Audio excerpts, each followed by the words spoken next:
It looks fun being on a boat with a bunch of your friends celebrating a special occasion. But how can you be sure that the boat that you're paying to get on is operating legally? 10 on your side's Brett Hall has been looking into regulation skippers. Starting his own charter business is something, I guess you could say, Thomas Jerome has prepared for his entire life. I've had a boat since I was like 11 years old. We found an old boat that a neighbor was getting rid of, and they were like, "Can we have it?"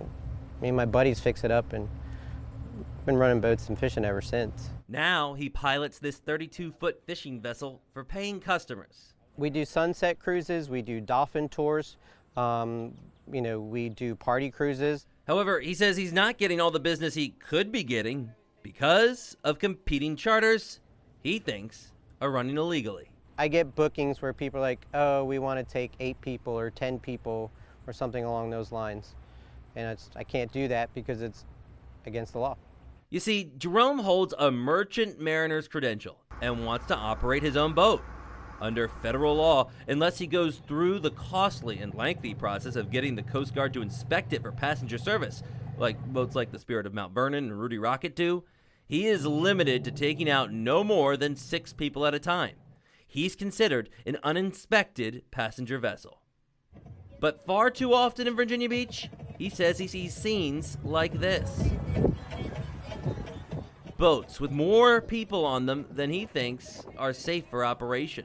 Especially on the pontoon boats, you'll see a number of boats that are operating with more than what they should be.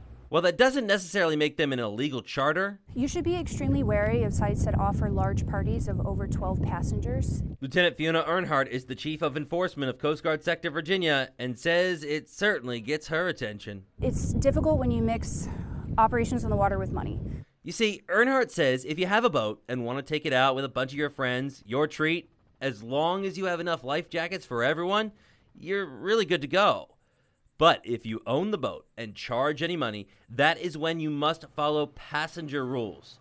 And you must have that merchant mariner's credential. Now, there's another category known as bareboat charters. That is when one person rents out the entire boat, charters the entire boat. They can have up to 12 people with them, but they cannot have the owner of the boat at all. They are responsible for everything. And Earnhardt says they often see people run into issues there too. Generally, people underestimate how dangerous the marine environment can be. But in other states, there have been instances where there have been crashes or injuries or even deaths as a result of mariners operating illegal charters and underestimating the risks. Earlier this year in Port Miami, the Coast Guard says a person on this passenger speedboat was taken to the hospital in critical condition after an illegal charter crashed into it. So what can you do to make sure the boat you want to set sail on is legit? I would say that they should do their research. If they want to rent a vessel, they should understand. You should look to limit your parties to no more than 12. You should rent from reputable companies. If you want to hire a captain or crew, you should ensure that they have a merchant mariner's credential. Also, don't be afraid to report those who you think aren't operating safely. Jerome says that not only shows respect to those who are taking the time and money to follow the rules. I mean, ultimately, I could see some people getting hurt, right? After all, Jerome says we all want the same thing, to have fun on the water.